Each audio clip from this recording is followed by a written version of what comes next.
Yeah, welcome beautiful people to this channel. In case you are new, give the video a like.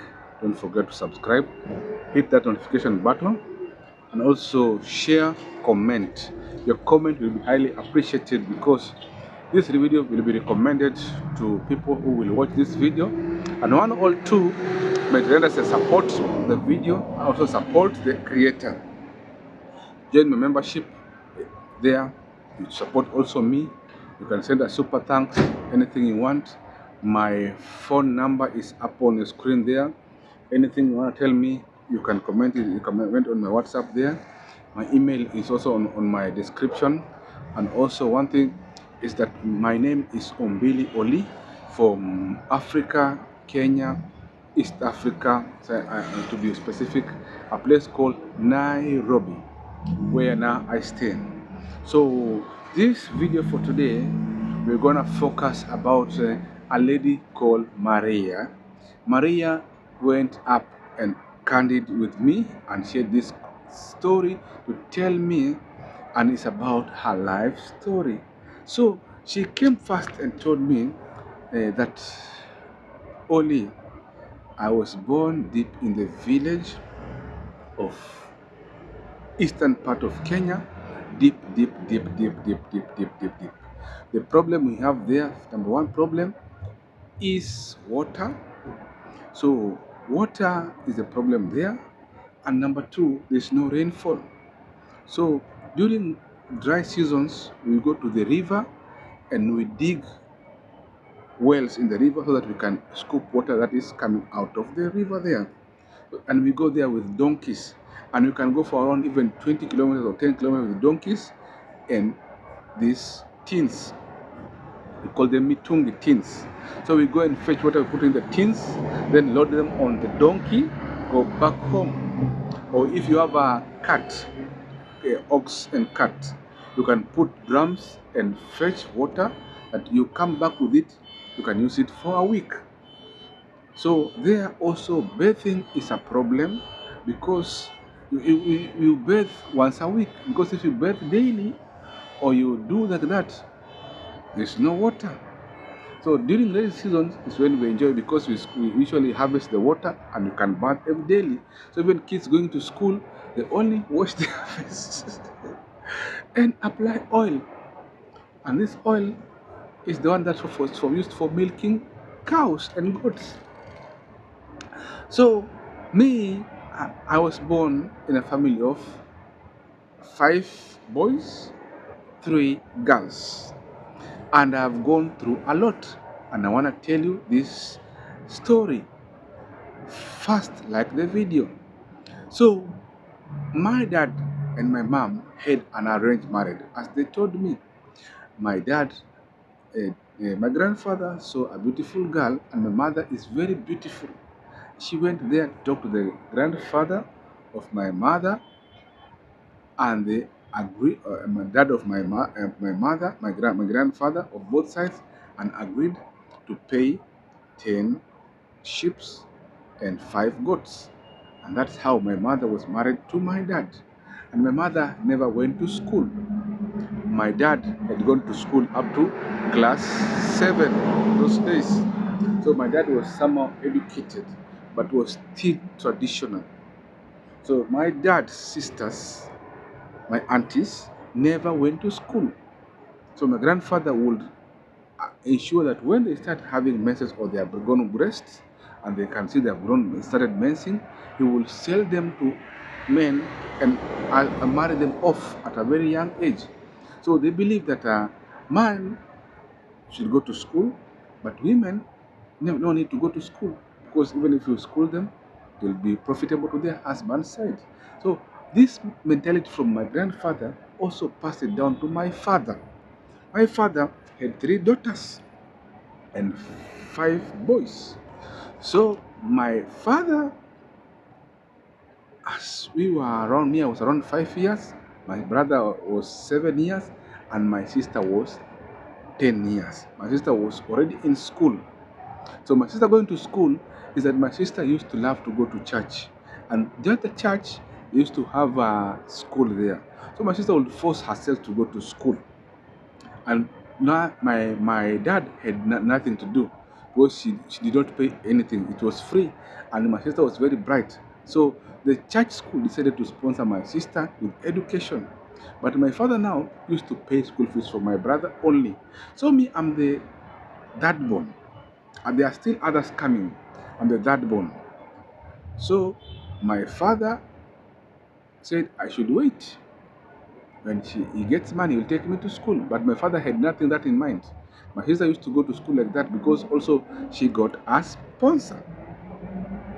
So me, as Maria, had nothing to do. What could I do? Wake up in the morning as a girl. Even a panty was a problem. Sometimes I would just walk pantyless. Or maybe when my sister will be given clothing from the church where she school, she will come and give me her, one or two panties. So I'll take care of it. We'll be putting it on special occasions, or I put on a short. Yeah. So even the dresses were very old. My sister, if she gets clothes, the ones that are small for her, she would give me. I should put on the big one. So my sister would get she got her sponsor from the church who would take care of her. So me, as Maria, my life was very tough because even home, what we used to eat, because we used to plant maize and beans. So they would cook from Monday to Sunday githeri, mix of maize and beans. And some days they will cook mudokoi. Mudokoi is when they peel off the cover from the maize and boil it. So that was the food we used to eat. And sometimes, maybe once a year, we could eat chapati, or we could eat rice. Or when dad gets money, or when maybe they sell time for celebration time, there was a lot I go to eat. That was during Christmas and New Year's, those times. We could eat even chicken. Once a year, we could eat those kind of things. But all along, we could eat only, sometimes we eat ugali, but sometimes, most of them, we could eat githeri. This githeri was the one that was boiled. Githeri is mix of maize and beans, only boiling and putting salt only.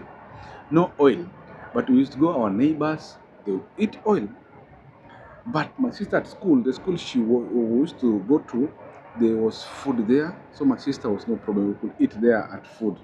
Because that school, my sister got sponsorship and they knew where she came from, a life full of poverty. So me, Maria, I could not go to school. I'm now a big girl. Now I'm around 10 years. I'm just there. What to do now?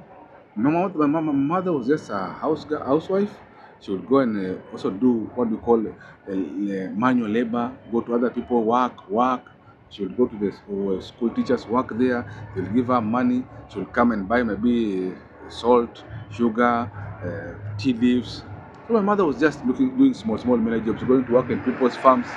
And now my dad is still in Mombasa working, not yet come back home. My dad is still in Mombasa coming. So my dad will come, what she'll do, what men who are far away they come. They come, first thing is baby. So my mother was every year getting a baby, every year getting, when my dad comes for Christmas, when goes this year, maybe we'll jump next year because my mom is breastfeeding, but the other year, my dad will come pregnant. So my dad, I don't know what went wrong with her dad. She went to work there when I'm 10 years now. Now I'm about to, I'm thinking that when my dad will come back, he will take me to school. Now, my dad went and fought at work.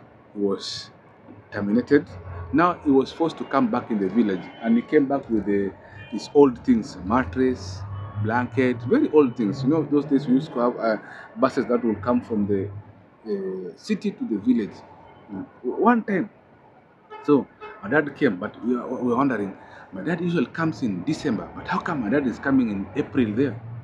So we did not ever know, but my mother never told us anything. So we were waiting for my dad to come back to Mombasa. My dad is not going back to Mombasa. My dad just stays there in the village. Now my dad stays in the village. Now my dad decides now. No, my dad is very dictatorial. When my mom used to fear my dad very much because my dad would beat my mom. If my mom would, so my mom used to fear, everybody in the house used to fear my dad so much. My mom would come with that idea, oh, when you take Maria to school, hey, that time my dad will be very hot and prepared. Hey. So my mom put that thing aside. So my mom would just keep quiet when she see if I disobeyed, my dad would discipline me. So my mom would just keep quiet because my mom knew if she would talk, she ought to get a thorough beating because our dad was very tough. And you know, guys, our dad will go to the market to sell tobacco. She started now planting tobacco in the farm. When it's raining, she plants tobacco. So when the time when she harvests the tobacco, you know, after harvesting the tobacco, the leaves you can store them in a house when you are curing them. So that had made a small house where you will cure the tobacco, the leaves. So the leaves will so many there, and you will stack them in that room after curing them. So this tobacco, my dad used to come and make them to be like what do you call it? He will process them, and they will look like powdery form like this, and he will add some what fat inside so that the tobacco becomes grinded and it becomes then very nice. So that if you sniff it, you can feel high. So he will come and take these banana leaves, and when market day will come, he will put them together, bunch them so that he will go to the market and sell them. So when he goes to the market, that day will come with meat. We could eat meat that time, and he will buy some that fat. But he could not allow us to touch that fat. He'll buy maybe 1 kilo. So that fat was for making the tobacco. But we ask ourselves, why dad is buying only for tobacco? He cannot buy for us. So me, I became curious. This fat, I will go and eat it.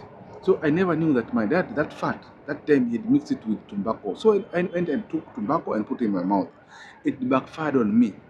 So my dad became very, that time I just saw my dad, I was being told that my dad even started shivering. Because he knew if it could be found by police that poisoned the daughter, he could be taken to prison.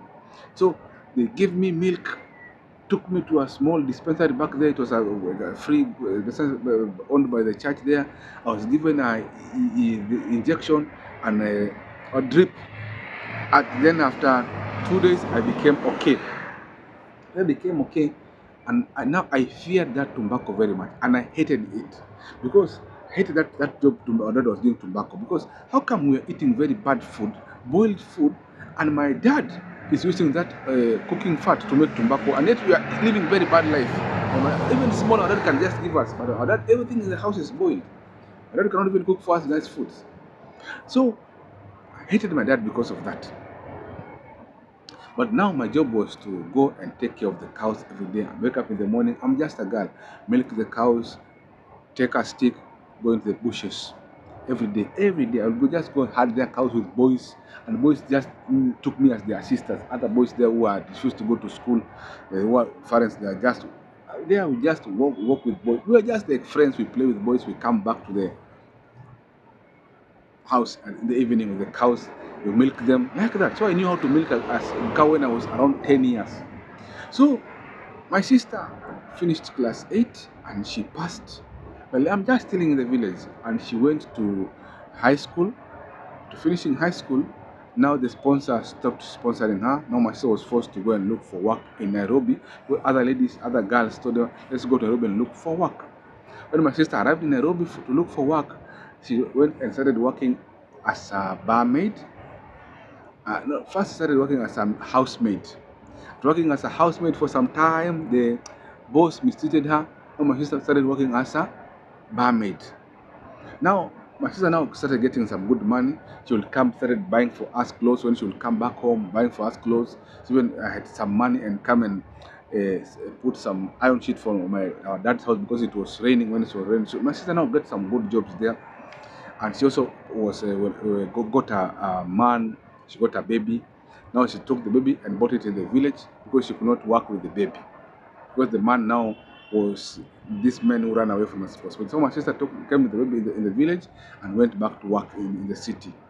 So when I was now around 15 years, my sister came to the village to see the baby because she had bought the baby clothes.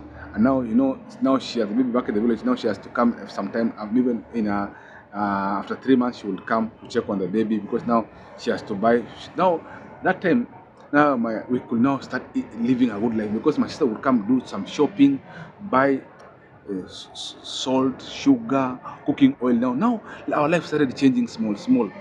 But for me, my dad had refused me to go. When my sister wanted to take me to school, but my dad had refused. So my sister promised me that when I come, I'll take you to Nairobi and take you to school. So when my sister came, she brought me to Nairobi, started living with my sister. But now, when my sister would go to the club, now my sister had now so much responsibility back at home. Sending money for the kids back at home, taking care of the parents now, and also me. So I told my sister, look for me a job. Now the first job my sister got for me was working in a small restaurant by the roadside restaurant where I could go and wash utensils, uh, help there in cooking. So that's why I learned how to cook chapati. I learned how to cook so much small food there. As I was working there as a waiter, as a steward, washing there, cleaning there. That's how I came to learn how to cook. And it's at there that I was being paid 100 shillings per day. Per month, it's around 3,000. As I rate now, that's around, let's say, $30 right now. Let's say $30 per month. By that time, that was a good money because my sister would pay rent. And that money now, I started buying for myself good clothes. Started now, even now, buying oil to put on my body, plaiting my hair because I used to shave my hair in the village. And you know, in the village, you shave with the scissors or you shave with a razor blade. So I'm now starting now to know how to eat. Now I'm reaching now 18 years.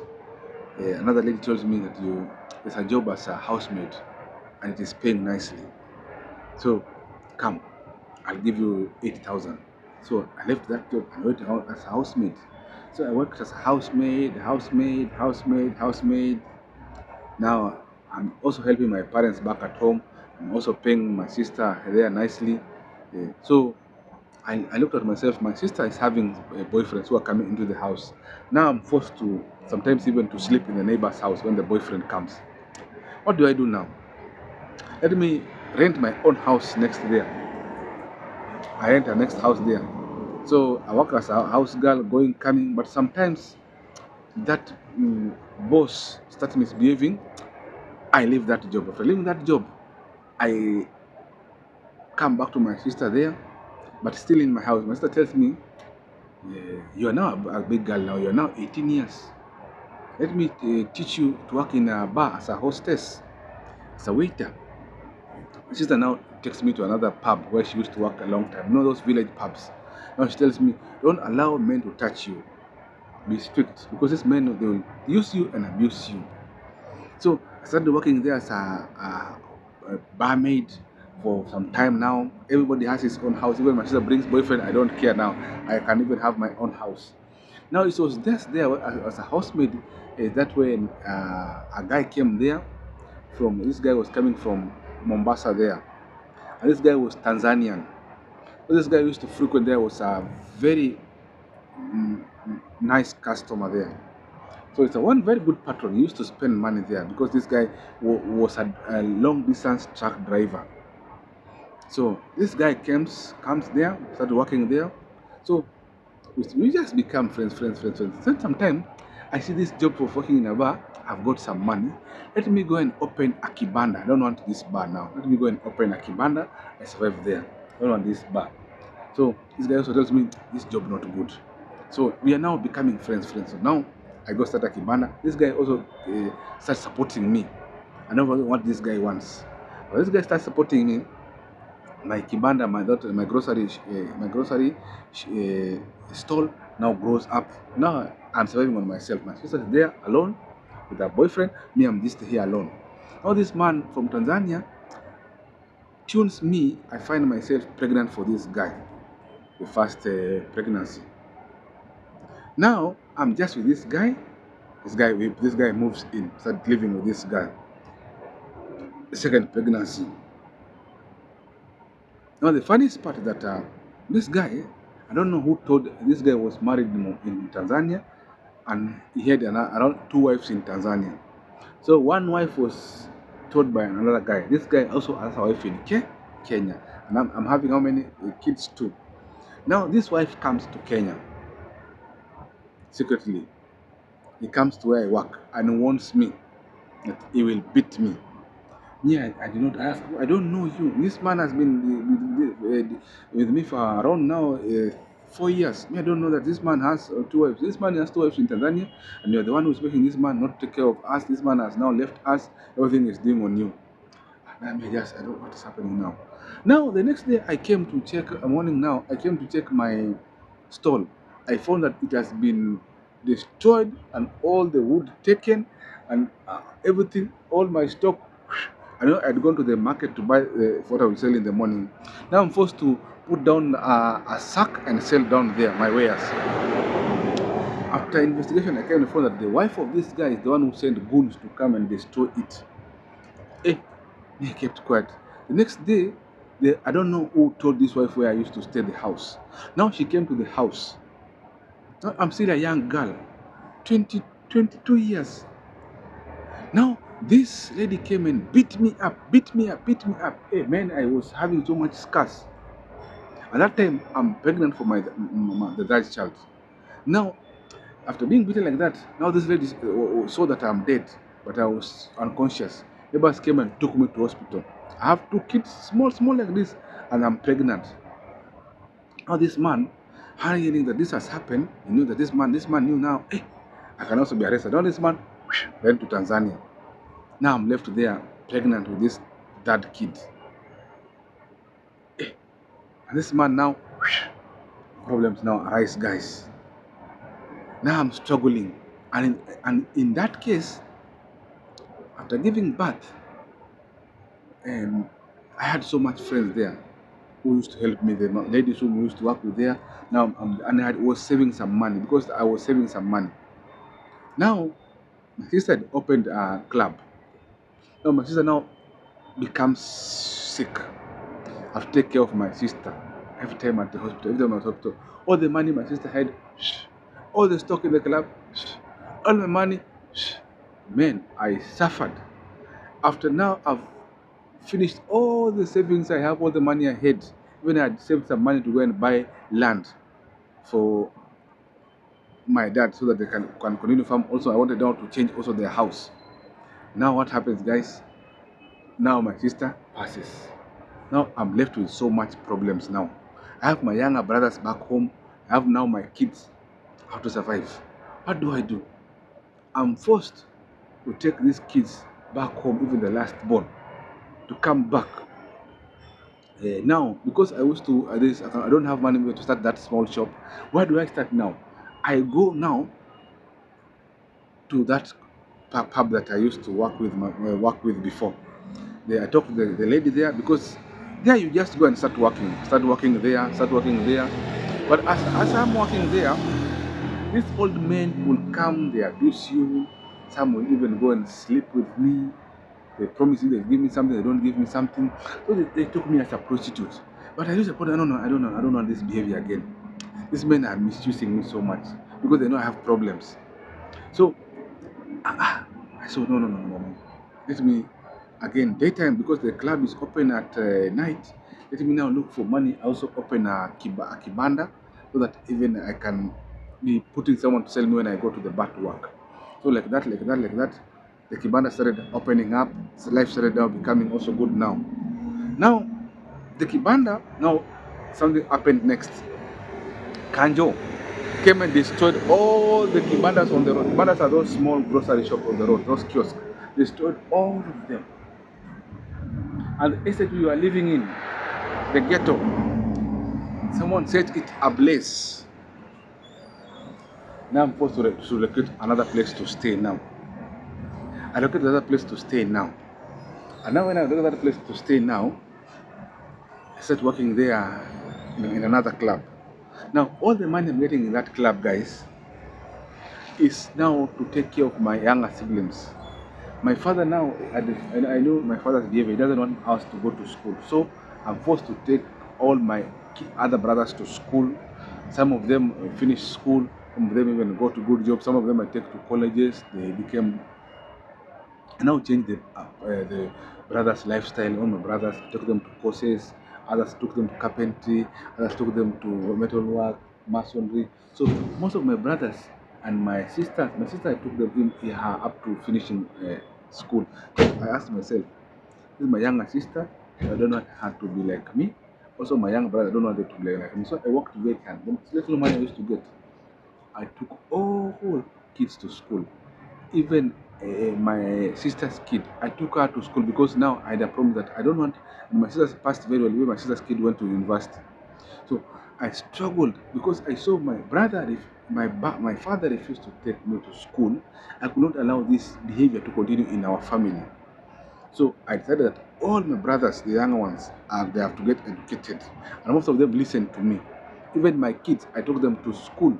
Because I wanted them to go to school because this is what I lacked. I believe in that because I used to look at families that year, the kids went to school, they have grown. But for me, I'm suffering because I never went to school. When neighbors took the kids to school, they're like that, they're okay. So I said, this life I don't want it again, guys. So if this poverty in the villages, guys, forced me to get married at a very young age, not to go to school. So I don't know what is going to happen to me again, guys. Even it forced me to start drinking alcohol because now you are depressed. What do you do? And when you're working in a bar, these men cannot buy you food, they will only buy you alcohol. So sometimes when they buy me alcohol, I'll take it back there so that the money I can go and buy food to eat. Because these men can buy alcohol, but they can never buy you food. They not even give you money free. The money they want to give you money is when they want to sleep with you. So these men misused me so much. So I would not like this thing to happen to any other guy. That's why I took that challenge to ensure all my siblings go to school and finish school. So me, Maria, I see that this kind of life is not good of our parents refusing to take kids to their daughters to school. And this thing is so much rampant in my village. Until now, it's still there. So I want that chain to cut that chain in my family, and I was able to stop it. So guys, Maria reached a place and Maria started crying because he went now emotional, telling me another story. But I said, this story I'll tell you in part 2. But Maria is still now alive, but not yet so much living a good life. Still suffering because Maria used all her savings to take care of the family, all kids to school, and she forgot about herself. Even she was planning to buy a land, she never bought by herself. She was planning to build a house, never built the house by herself. Maria is still struggling up right now. So if you have any help, you can help for Maria because Maria does not even speak English. Maria only speaks Swahili and her native language. So one day I'll interview Maria and you'll hear the story of Maria because now this story, Maria was telling me this story when I was not yet on YouTube. So I said this story I will share with you guys, a story of Maria. But I want when my channel becomes big, when I can have an impact, I go and interview Maria. And when the interview comes out, you people, you check my number up there. You can support me, guys, to make my dream come true. I want to be bringing positive stories to people who have gone through these life changes and how they've come from down and have seen a way through life up to this hill here, and they are still forging on and struggling on. That is my prayer, and you guys can make it happen. Hope you enjoyed the story of Maria, and that is how the situation of poverty is in Africa. I don't know other part of the world, but that is also girls. It affects girls very much. That's how you find that we have teenage pregnancy, we have teenage marriages, we have premarital sex there, we have babies having babies there, we have kind of sexual violence, domestic violence, because these ladies have nothing to do, and what they can offer is only that you see sex to a man, and a man misuses them because they know these ladies have nowhere to go, they don't have education, they don't have a skill. So I want to be a positive guy who will bring positive changes to both men and women in society. I will not say only women or only guys. No, no, no. I want to bring both change. With this channel, I'll be talking to both male and female. This is what I want to positively change, and hope this dream will come true. And everywhere part of the world you're watching this video and this video has touched you, I still have Maria's number. And before I go and you hear from Maria's mouth the story, support me, guys. You can also join a membership. is supporting me. You can also watch this video, share it. You can also check my number there. Also my Western Union, PayPal, anything you feel like supporting this creator is truly welcomed, and I will not refuse your support. Even if you want to buy me a coffee, you want to buy me this shirt, you want to buy me shoes, no problem. Contact me down there. Don't you guys love me? See you next time, guys. Thank you very much. Ombili Oli signing out. See you next time. Continue watching my videos. Even if we're still down, one day we'll be up, and through the God blessing, we'll conquer all. Thank you very much. See you.